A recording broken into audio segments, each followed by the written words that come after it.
and welcome back to another episode of Over the Glass. I'm your host, Ness. And I am Jay. Before we get started today, since we are recording on Sunday, today is May the 4th. May the 4th, anyone. Oh, wait. May the 4th be with you to anyone who celebrates, even though it will not be May the 4th when you listen to this. I dressed up for the part. I got my Ahsoka shirt on. She's my. Nice. Or as Diego Luna said in an interview, the Force is only with you depending on who you voted for. You know that's valid. I guess we'll just jump right into it. Playoffs have been underway for a bit, and while I haven't been like fully invested in it. I've been catching games here and there when I have time. We had a pretty dramatic game happen last night. I don't know if were you able to catch it or I was not actively watching it, but I know what you're alluding to. Right. So I also wasn't able to watch it, but I did catch the highlights this morning because man, everything I was seeing online was crazy. Let's set the stage. Let's go back to the beginning. Mikko Rantanen, as the Colorado Avalanche, is waiting for a contract extension. The Avs aren't offering him the number he wants. Whatever. They couldn't come up with an agreement. I don't know. He ends up being traded to Carolina way before the trade deadline for like hell of people. It was Natchez and Drury and some picks, I believe. So he goes to Carolina. He's not happy there. He's not going to sign. Tells the team, trade me somewhere else because I'm not going to stick around. So they do. They trade him to Dallas for Stankoven and I forget who else and probably some picks because this guy is a star player, elite, whatever. And anyone would be lucky to have him. So he's on Dallas now. And now playoffs are set. The Avs decided, sure. They were set to play. Dallas in the first round of playoffs. So every time there has to be a script for series to make things interesting, right? So Brandon playing against his former team. What is he going to do?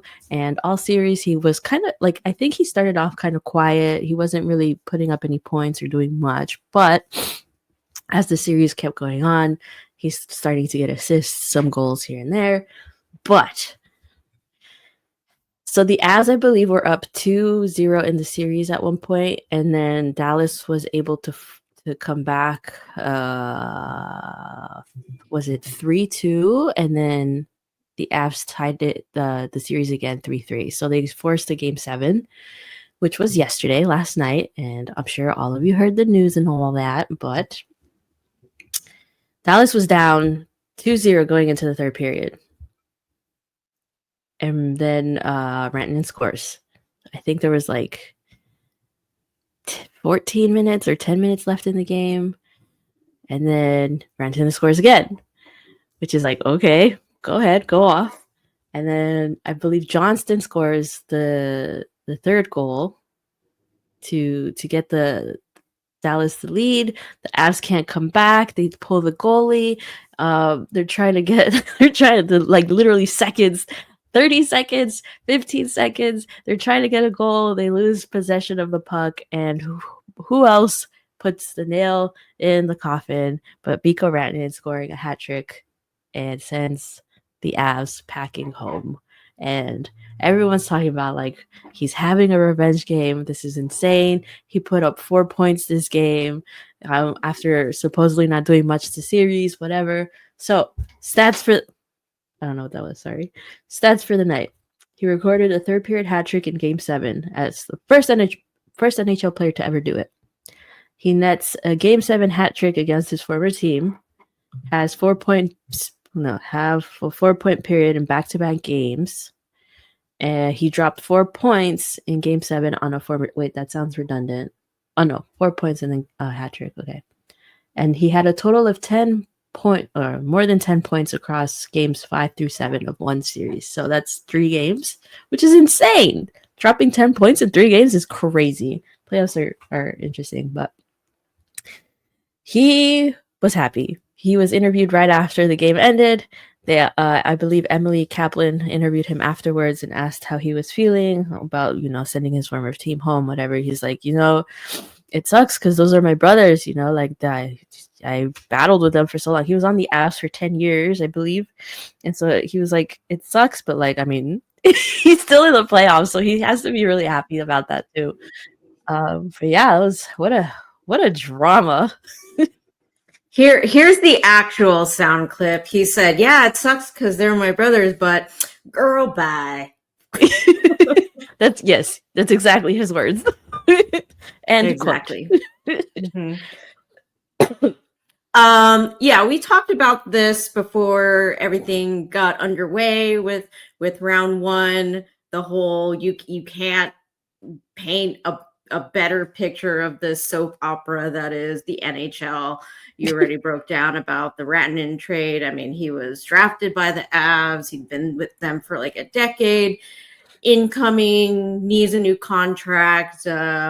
It's he said versus what the media said about what Rantanen wanted, what the Avs were saying, blah, blah, blah. And I think amongst all these other aspects that led up to this moment, like the fact that he was traded well before the trade deadline, like his comments seemed to swim around the fact that it's not that he was like playing super hard ball, but he was willing to work out a contract. And, given the level of talent, the success that he's had,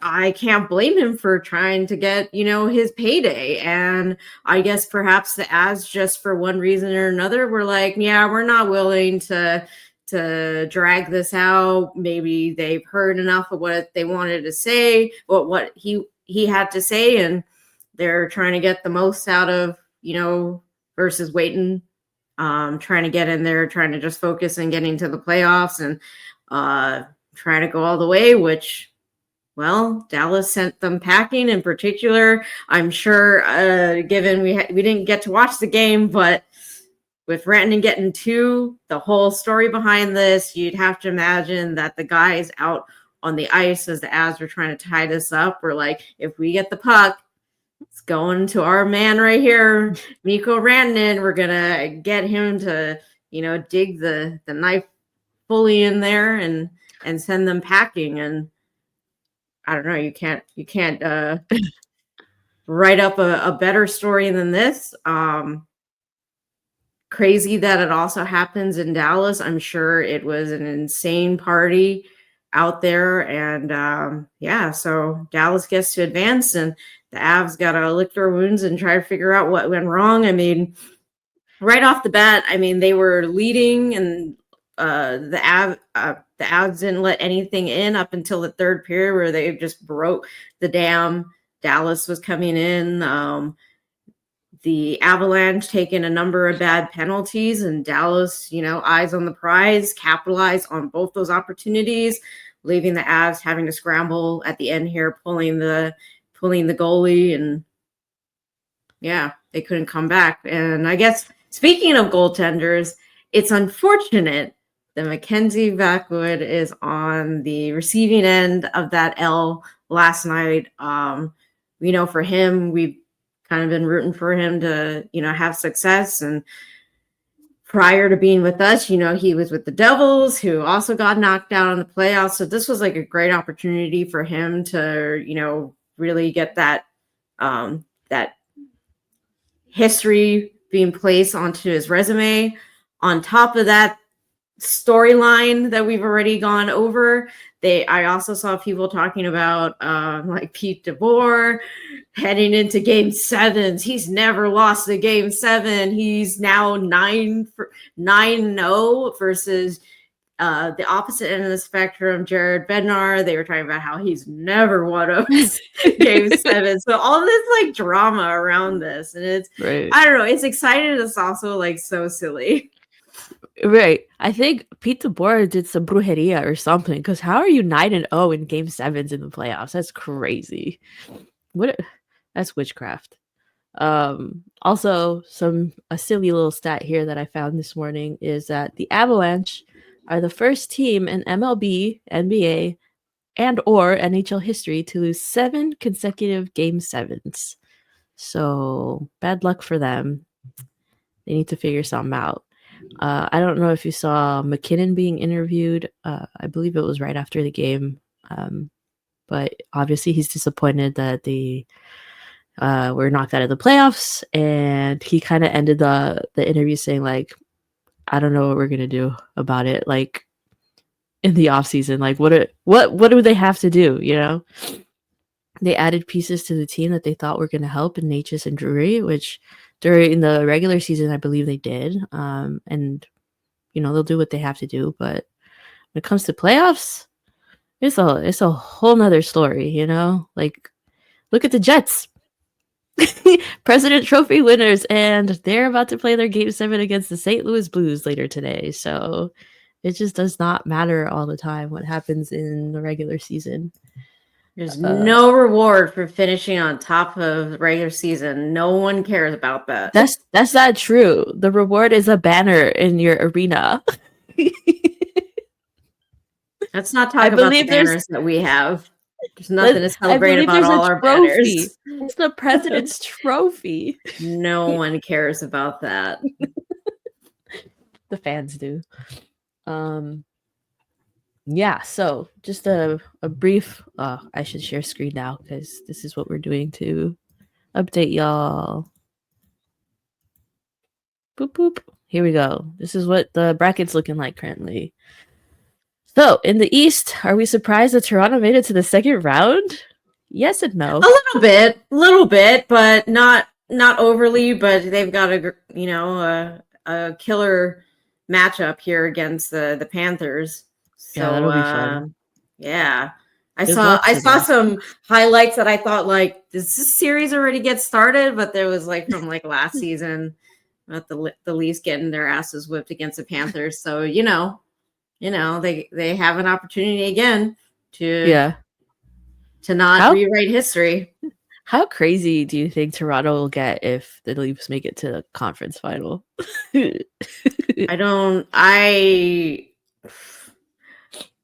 I'll just have to pray for that fan base. I don't know what they're gonna do with themselves. I don't know even know if you could be like, are you okay? Is it valid to be happy that your team made it out of the first round? Like, can you celebrate that? Or is it like the finals or bust? Yeah, I don't know.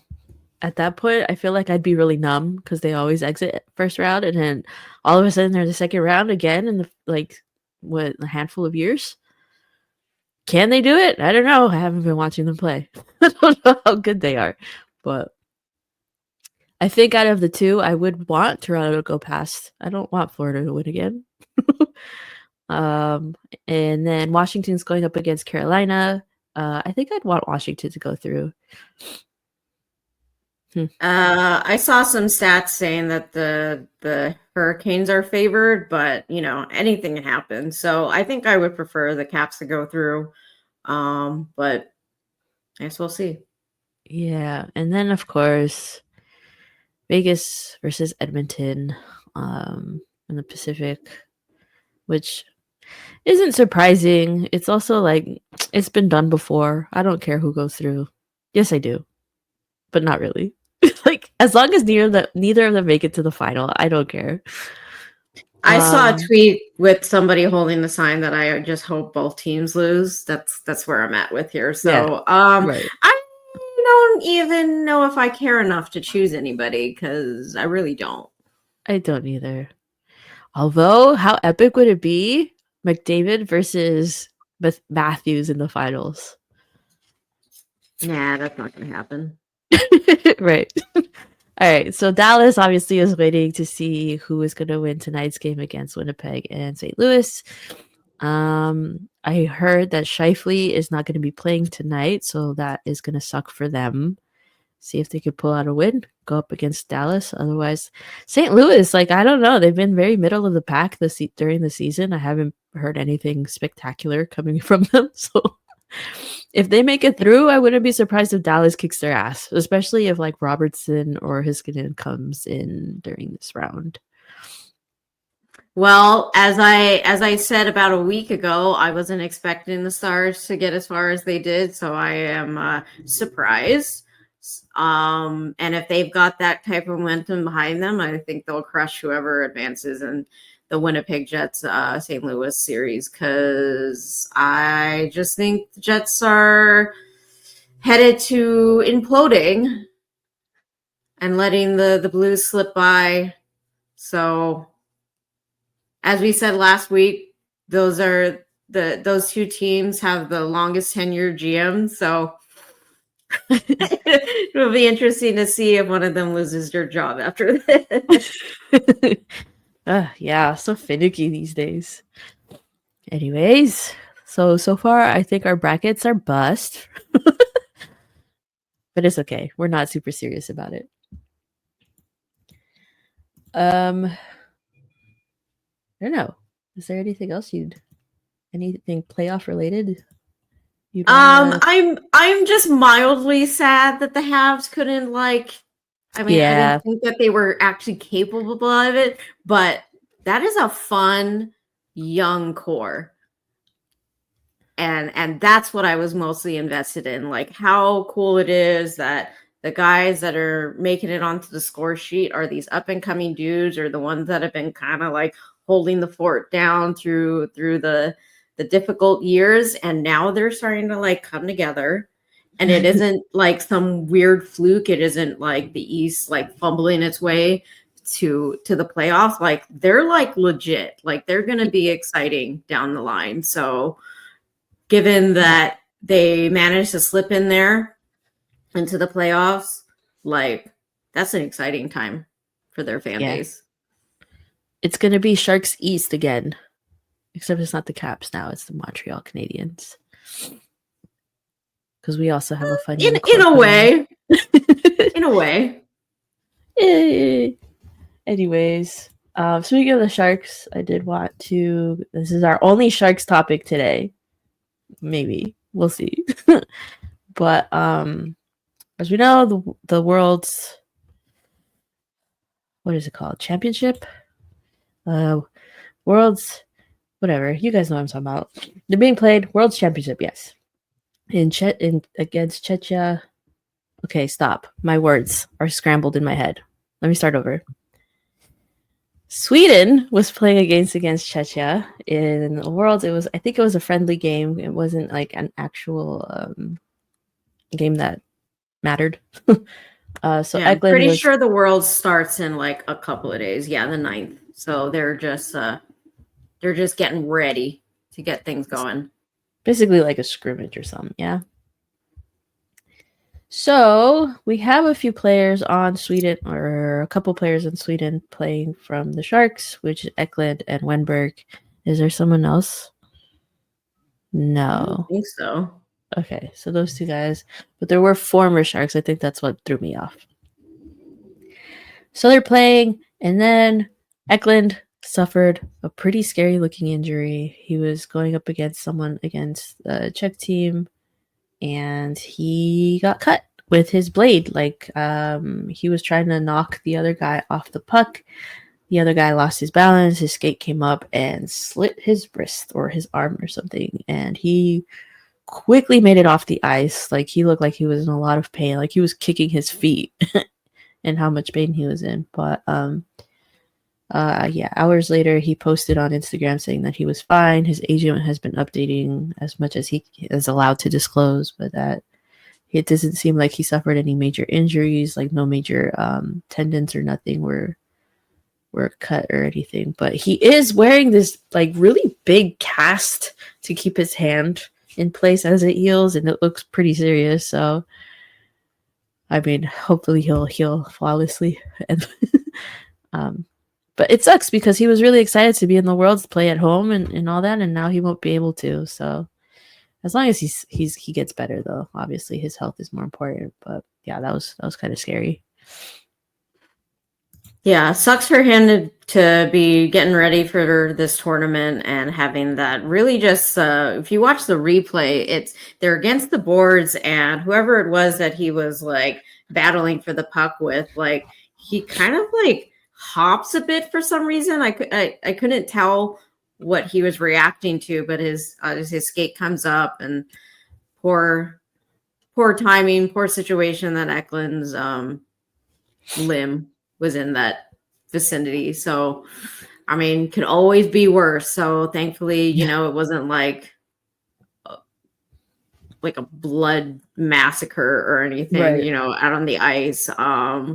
And you know, he was treated promptly, and hopefully it from what I could see from what they disclosed, I mean, he's moving his hand around, so that's always good to see that it didn't look like it was terribly deep, you know, causing any sort of issues with like his ability to move his phalanges. So, but it does take him out of the tournament, which is upsetting to see. But as it is with this being his life, you're bound to have to sit on the sidelines, and it's unfortunate that he has to do it as he was getting ready for all of this. So we wish him well, and guess they're gonna have to make do. Yeah. Oh yeah. That sucks. Yeah, okay. I guess I'll just take this time to talk about our sponsor real quick. If y'all didn't know, it is DraftKings. You should know by now. It's been a minute. So the NBA 82 game grind is done, and now the real fun begins. The NBA playoffs are here, and it's time for all the high-stake drama, clutch moments, and jaw-dropping plays. I can't wait. If you're looking to make the playoffs even more exciting, DraftKings Sportsbooks has you covered on an official sports betting partner of the NBA. Try placing a bet on your favorite player's performance. Will they drop 30 points, 40, or more? It's your call. Here's something special for first-timers. New DraftKings customers bet $5 to get $200 in bonus bets instantly. Make it a playoff run to remember with DraftKings. Download the DraftKings Sportsbook app and use code THPN. That's code THPN for new customers to get $200 in bonus bets when you bet just $5. Only on DraftKings. Sorry. The crown is yours. Gambling problem? Call 1-800-GAMBLER. In New York, call 877-8-HOPENY or text HOPENY 467-369. In Connecticut, help is available for problem gambling. Call 888-7897-777. That always throws me off. 888-789-7777. There we go. Or visit ccpg.org. Please play responsibly. On behalf of Boot Hill Casino and Resort, 21 plus age and eligibility varies by jurisdiction. Void in Ontario. New customers only. Bonus bets expire 168 hours after issuance. For additional terms and responsible gaming resources, see dkng.co/audio. I always struggle to get through those. So I wish I could tell you about the Warriors, but their game is tonight, so it'll be too late by the time this episode comes out. They're playing their game 7 today because they're fucking up. Did they have Pete DeBoer? No, unfortunately, they still have Steve Kerr. So tomorrow, the Knicks will be playing against the Celtics. I didn't even know the Knicks were good enough to make the playoffs. Anyways, so the Knicks are at plus 300 and the Celtics are at minus 38. Sorry, 380 for the money line. Denver going up against OKC. The Nuggets up plus 330. The Thunder are a negative 425. Those are the only 2 games happening since we are a hockey podcast. Let me see if I can pull. Are there going to be games tomorrow? Yeah, I'll pull these up for y'all. So tomorrow, the Panthers against the Maple Leafs. Panthers are a negative 125. The Leafs are a plus 105. The Hurricanes against Capitals. Canes are a negative 125, and the Capitals are a plus 105. And then the Oilers against the Golden Knights. The Oilers are a plus 110, and then the Knights are a negative 130. So go place your bets. Go try and make yourself some monies. If you haven't signed up yet, do the $5. Get that extra $200 bonus thing. Have fun. All right. And now we're going to continue talking about this silly little coaching carousel change thing that I don't know, man. This league is so silly with this. So, was it this past week that this was announced? What? It's been a long week. All right. So, we talked about the Canucks GM being let go or something. No. Did we talk about the Canucks at all last time? we talked too much. I don't remember any of our conversations. No, I'm pretty sure the Vancouver. No, we talked about the Islanders GM. Oh, right. Oh, yes. And then the Kraken had a musical chairs in their organization. No, correct. The Canucks are still under Patrick Alvin. But they could not come to agreement for Rick Tocchet to come back next season. Apparently they really wanted him to, and for whatever reason, Rick is like, absolutely not. Yeah. Like from the vibes that I got, it feels like, because this guy was only here for, well, not here. He was only in Vancouver for that one season. Previously to that, they had, what's his bucket? I was just looking at his name. Brodeur? And Bruce. Someone after. Yeah, Bruce. Yeah. Boudreau. And they had him for like a couple of seasons, and then this guy got on the market, and they were just like, goodbye, Bruce. Brought in this dude, spent one season with the Canucks, and it's like, I'm good. He hasn't been picked up yet. We don't know if he's been talking to some other folks. If we know there's been as it happens in this sport, they're like, you've been here for a whole 48 hours. I don't like your face anymore. Get out of here. I don't know what this dude's plan is, but one of the quotes that I saw was the GM basically saying, like, it kind of made it seem like Rick Tocchet's mind is somewhere else, and if you're not here, focus on us. Well, it's probably best that it didn't work out, that we couldn't come to agreement for your extension or whatever. But it really just gets me wondering what is going on in Vancouver, because they had their whole drama. They shipped off Miller. What's his first name? That JT? Miller. JT. There you go. JT Miller went off to the Rangers. There was some talk about like get rid of Elias Pettersson, the forward. I don't know, just like all this stuff that's happened in Vancouver. They seemed like they were doing well for a couple seasons, and then I don't know what happened this season. And with the coach not wanting to be around anymore, it just really begs some questions of what is going on in Vancouver. I don't think the organization is being run very efficiently or well, because I keep hearing people complaining about it. If a coach doesn't want to stay after like one and a half seasons, what are you doing? What's happening? Another coach change. Oh, this one happened so quickly. He said, so what Mike Sullivan was fired. Or, let go. Sorry. We'll be nice about it. He was let go from the Penguins a couple of weeks ago, I want to say. And then 5 minutes later, the Rangers hired him. So he's not a couple of weeks ago. There's literally days in between before he got announced with the Rangers. Like, it was to the point where I was telling my friend that I went with to the Barracuda game the other night that, like, this is how ridiculous it was. I didn't even get enough time to finish the podcast episode for the Rangers podcast that I listened to when they put out their podcast this week before Mike Sullivan got hired. And they were talking about how it's probably between him and Tortorella.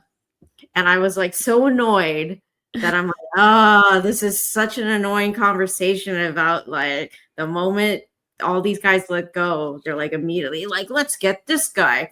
But I just find it even more ridiculous that they were right.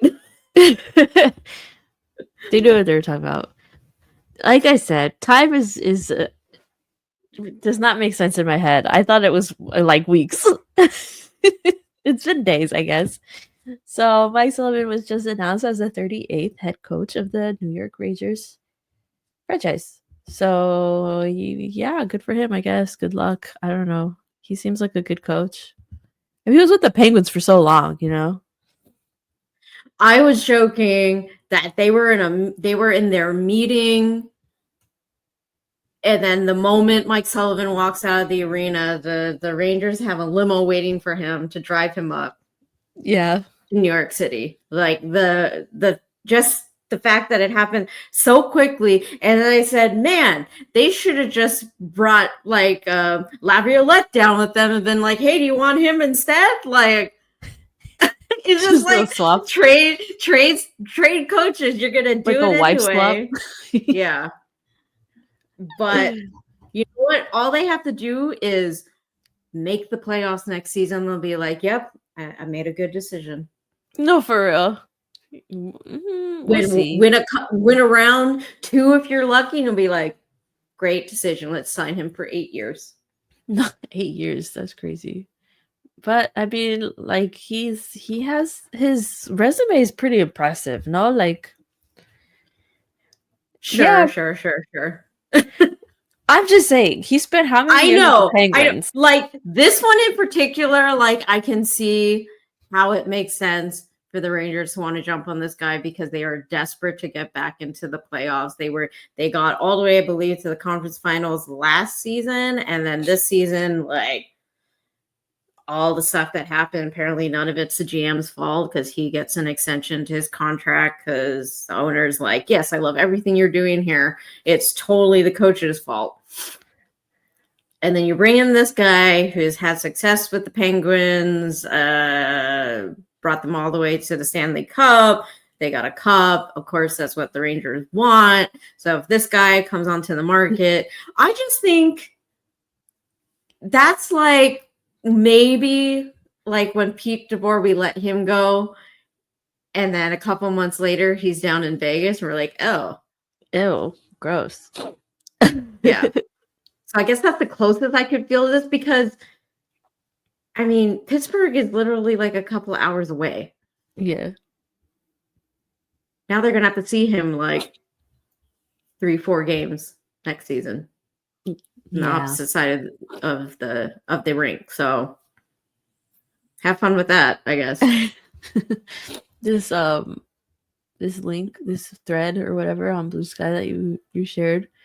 I like the first comment that says, we've had 4 coaches in 5 years. How the hell is this only our 38th coach in 100 years? I don't know, man. The other ones lasted longer. Silly little carousel. Tomorrow is the draft lottery. I think the Sharks have a pretty good chance of getting... Wait, no, they're guaranteed a top 3 pick, right? Because we suck so bad. All right, so honestly, I don't think they'll be getting the first overall pick this year. I don't have any strong feelings about that. I'll have those strong feelings. You have them? I will have them for you. Okay, that's fine. It'd be cool if they did, but I'm not feeling it in my bones this year, you know? So Jay, Assisat, I want to say on Twitter, who is let me see. This person is Puck GM Assistant General Manager. Posted this earlier yesterday. So yesterday afternoon. The NHL is televising the actual draft lottery draw this year. I made a little app that filters the combinations based on which balls have already been picked. So I actually clicked on this thing and I was trying to mess with it, and you can actually, I guess they already drew some of the balls, which is like the screenshot that this person posted already is the 2, 3, and 10. And so I could share my screen so I can show y'all who are actually watching, but either way, I'll have to explain it to those of you who aren't. So right now, it looks like the Anaheim Ducks have the better odds of getting the first overall pick. The Sharks coming in second, Preds third, Kraken fourth, Rangers fifth, the Red Wings sixth, and then Chicago seventh. So I don't know. Like, we'll see. I don't understand how this works, honestly. Like, what number do you have to pick for the Sharks to get up there? I don't like that. I've done it 3 times now, and the Sharks have gone in the first overall. So What? There we go. If I get an 8, they get first overall. Huh. Huh. That's interesting. Why do I keep getting the Ducks? Okay, so 8 and 14 are the Sharks' lucky numbers, I guess. That's the balls we'll be looking for tomorrow. Oh, ahead of myself. But yeah, I guess so. If you guys are listening to this episode before this, ¿cómo se llama? This draft lottery thing happens, I don't know if you want to play around with it. Go ahead. The link, I don't know if the link is puckgm.puckpedia.com/draft-lottery dash combos. Check that out. It's fun. See what you can come up with and see if you get it right. Are we excited for that? yeah, we're getting first overall. Right. Honestly, as long as they get the player that they need. If it's not first overall, it's fine. But as long as they get the player that they need. I don't know who that is, though. Are we getting the defenseman? Yeah, because we're getting first overall. Right. You're correct. Okay. I have a question, though. I kind of wanted to talk about this later on, but I'll bring it up. Because William Eklund's brother is up for this year's draft. We're going to need a miracle to get him. I don't see how, because he's being projected to go in like the top Pretty early. 10. And I'm not willing to, since we're going to be within the top 3, I'm not willing to reach to get him because he's an Eklund.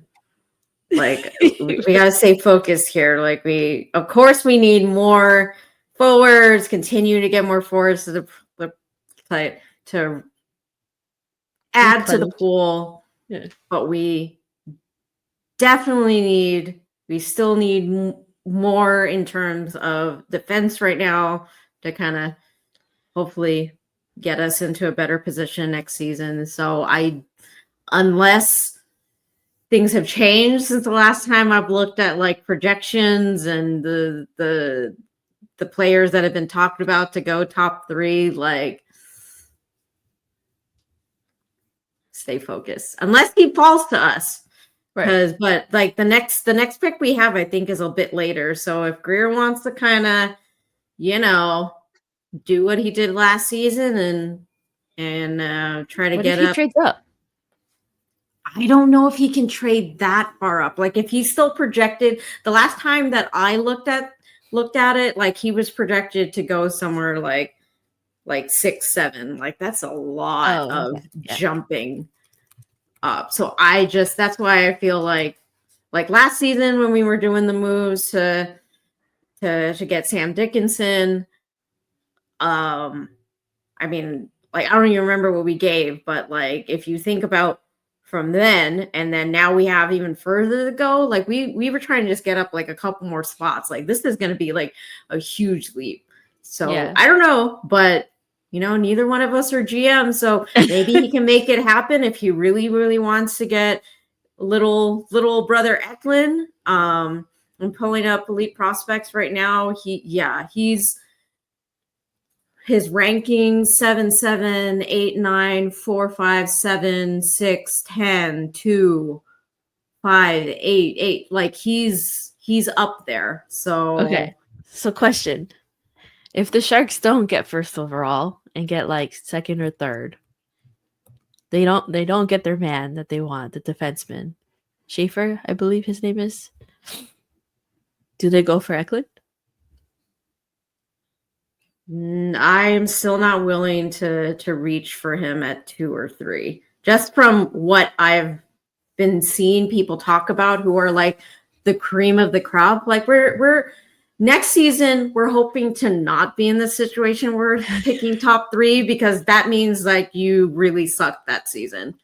And we don't want to continue to be like, well, look forward to, draft lottery, getting in the top 3. Like, no, we want to like move past that now and start moving these guys that we did pick in these previous seasons where we've been really shitty. And what was I trying to look for? I pulled up Elite Prospects to look at something, and I totally forgot what I was looking at. I don't know. Just from what I've seen with the people who do this for a living, talk about prospects and the top guys and whatever, like Greer, I think during like the locker room cleanouts and whatever, he may have talked about going into the draft last season and like the offers that he was given, people trying to, get first overall pick from us and whatever. And some of them were like, that's a lot of, they brought their whole garage sale over to try and get that. So, I guess this season, the draft class not being as elite as they're saying as last season, like there's potentially some wiggle room if we don't get first overall. But I don't know if you're, I don't think I know enough about Victor Eklund to say that I really haven't seen him being talked about at second or third, and you're rarely in this position where you get the opportunity to have your pick. And given that, it's not like Victor Eklund is like a goaltender and we're looking for like the next starter, and I can kind of see that being like an opportunity where you would possibly jump because there's a rarity and there's a vacancy in your roster to fill. But someone like Eklund, I don't really think we'd be talking about him unless we outside of the fact that we have a connection to him. So right. I don't want Cuda to jump to pick him unless he sees something that we're not seeing from all this talk about who's going to go first, second, and third. But if he does get an offer where someone's willing to give him like a couple of like 2 picks in the middle of the pack of the front end of the first round, then I think that would be fair. But I don't know if there's enough information that I've been seeing where you would use the second or third to jump to get Victor Eklund. So I'm not expecting him to do it. It'll be awesome for our franchise to be like, because the Devils are trying to collect all the Hugheses and, the Canucks had the Sedin brothers, and they had the whole thing built into their contract where you couldn't you had to trade both of them. So they have all the Pedersons, even though they're not related.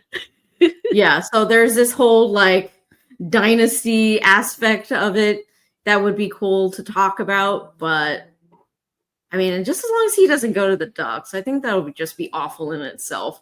But yeah, I want him to choose based on if we don't trade, if he doesn't feel like he wants who's left, if of course, I think we're going to try and pick the defenseman. And if he goes, I guess that opens up the conversation of perhaps whatever the scouting group feel would be beneficial to the team, and whether that's picking the next best forward or trading to get more picks in the first round to just have have more quantity over quality for our prospect pool, but in particular to Eklund, yeah, I'm not expecting that he's going to do it. I was just curious. I don't think he'll do it either unless there's like a way he can keep his top 3 pick and then trade to get one a little bit later, if at all possible. But like, yeah, like you said, I think it would be fun if he was able to do it, so we could have both Eklunds. That'd be cute. Eklund would be so happy. Okay, now we talk about Utah. It was leaked. Was this a couple weeks ago? Was this earlier this week? The name, because I remember talking about it in a previous episode. Was that last week? The YouTube thing. They changed their YouTube name. I mean, this current week, yes. But like when you say like a couple of weeks ago, it's like, no, this is new stuff. But I remember recording and talking about their YouTube name being changed. Anyways, Utah. I don't remember recording and saying that. Because we talked about it. Anyways, Utah accidentally leaked their name on YouTube. People found that it said Utah Mammoth instead of Utah Hockey Club.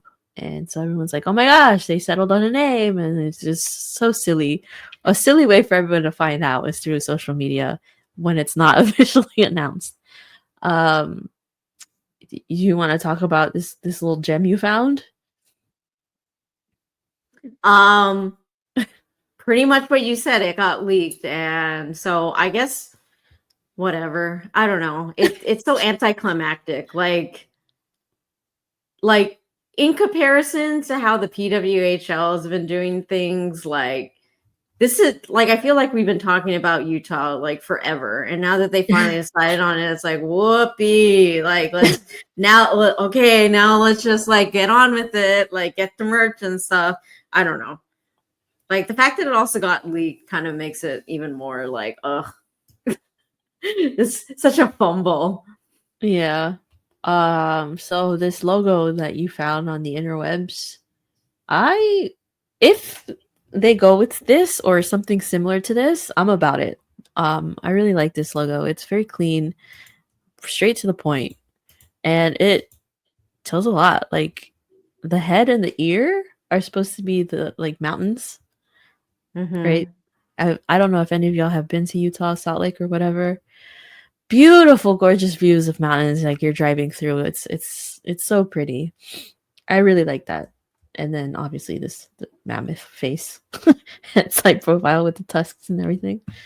I think it'd be sick to see this on a jersey. Like I would want one with their color scheme and everything. I don't know about the brown because I don't think I've seen any hints of brown in their current color scheme.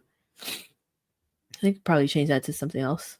A darker blue, a lighter blue, a darker blue. Anyways, I don't make these calls. I like it. I think he'd look like a White Walker if you made it into blue. A White Walker? What are you talking about? Game of Thrones. Oh, I never watched it. Oh, well, they're the enemy, and their eyes are blue, and they're like, they look frosty, so he'd look kind of like evil. Oh, well, and that's fine because they're a hockey team and they should look a little intimidating. If you were to pick a different third color for them, what would you pick to go with that baby blue?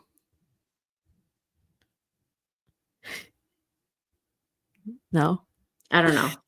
I don't have anything at this time. I think their current color scheme is very similar to my high school colors. So I'm like, I feel impartial. Like, I've seen them before. Ours was gray, light blue, and black. So if they use a gray, it's very, very similar to my high school colors. But it goes, I could see a red, but I feel like that's been done. It'd be too similar to the Kraken. Orange. it'll take some getting used to saying Mammoth, Utah Mammoth, instead of Mammoth. plural. Would it be mammoths? Sure. Utah Just like they kind of have this feeling like early on they were talking about the soccer culture in Utah or whatever, and so I think that goes along with why they chose this singular name versus in the NHL it's like the Sharks, the Knights, the Rangers. Like it's like there's multiple people on this team versus no, it's just a Mammoth. It's just Mammoth. We're the Utah Mammoth. Like, sure, whatever. What other teams do they have? The basketball team? Do they have a baseball team? I don't think so. It's just the one team they're basing it off of. That's silly. Oh no, wait, soccer. But I don't remember their name. Salt Lake. I don't know. I just remember that when they first announced the new ownership and everything, they were talking about like the vibes, the fan base is very like soccer oriented is what I remember. And so the fact that their name is also kind of like vibing with like soccer also kind of has this feeling like the rain, the spirit, like it's like a singular versus hockey's got all like the Leafs, the Canucks. Like, well, this is Mammoth. Yeah, but like the Avalanche, it's not the Avalanches. True, but I'm saying like I know. I get it. Honestly, they want to call it a mammoth. Fine, it's not my team, so multiple plural mammoths. It kind of sounds silly. The Utah Mammoths. Mammoths. Mammoth feels like more. I don't know. I kind of like it. Let us know what y'all think if you find the logo or if you've seen it.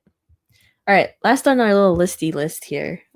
Because we are talking about newish teams, I just wanted to point out those of you who like to follow other sports outside of hockey. We do sometimes talk about other Bay Area sports teams, Bay FC. Jay follows now the soccer team here. Been following baseball, all these other footballs. And this week, we're excited because the Golden State Valkyries are starting their season. If you guys don't know or haven't been keeping up with us in any other episodes, the Valkyries are the women's basketball team that was just announced last year here in the Bay. They will be starting their inaugural season this week, and we're stoked. Going to try to make it out to some of those games because I just started getting into basketball this year with the Warriors to prepare myself for the Valkyries. Yes. Go Valkyrie. Their first game is this coming Tuesday, I think. This coming week. Yeah. Oh. I don't remember who they're playing, but they also put out like their schedule for giveaways. So if you're interested in going on a game where they're doing those, they have some decent looking stuffs. So go check them out. If you're in the Bay, go support local women's sports and all that jazz. Yes. Oh, one more thing. We didn't even get to talk about the Cuda in the playoffs. You went to the game Friday. It was exciting until it wasn't because the refereeing in that game was awful. Just awful. No calls or too many calls? Calls that were going to the other team. Oh. And there was like one call on like Cagnoni, and it's like tripping where? Holding where? So, I mean, they leveled out in the third, and coincidentally, the Cuda started scoring. But they, like Beestead was interviewed after the game, and he was kicking himself that he missed the pass from Smith. That would have, I guess he felt that if he had gotten it on his tape, he would have been able to score and tie up the game. But I mean, it was really exciting to be in the arena. Very intimate feeling in comparison to SAP. Felt like double the amount of hits. There were some hits where I was like, "Oh, who's that guy? Who's that guy?" I need to remember that guy. I apparently I have a sixth sense for spotting all the super small statured guys out there, because there were two on the Eagles. I was like, how tall is that guy? Need to acknowledge that man out there. Yeah, I mean, how are the vibes, the playoff vibes? They were good. Yeah, everyone was really excited to be out there. The kid who was sitting behind me thankfully stopped kicking my seat. Yeah, I mean, it was a bit louder than I would have liked it to be, but it is what it is. Like especially when Frenzy was coming around and hitting his thing to get people excited, like it was loud. I felt like I got out of a concert when I left, because I'm like, I cannot hear anything. But I mean, hopefully officiating will be better for this game 2 later today. I mean, the Cuda were not that far out of the game. It's just that, like I said, fishing could have been better. Could have been better. They were getting a lot of shots on net, and I mean, yeah. Granted, the Colorado Eagles finished top in their division, so it's not unexpected for them to have come out and, given us a run for our game 1 and round 2. So, but the Cuda are in it, so I'm not too worried. I'm excited. I'm gonna go to the game later today, so thanks. I'll know to be prepared for the noise. I got these new loop earplugs. I'm gonna try those out. So hopefully those will cancel out some of the crazy noise. But excited to attend a playoff game for the first time in a minute. That's gonna be fun. All right. Hopefully they can win tonight, win a couple more, go on to the third round. We'll see. But other than that, I think that's all I have, unless you have some last minute thoughts. No? Yeah, I'm looking forward to this lottery. Looking forward to hopefully the Cuda having a good game tonight. Yeah. All I got. We're chilling. All right. Have a nice week, y'all. I guess that's it. I've been your host, Ness. And I'm Jay. Catch y'all next time. Bye.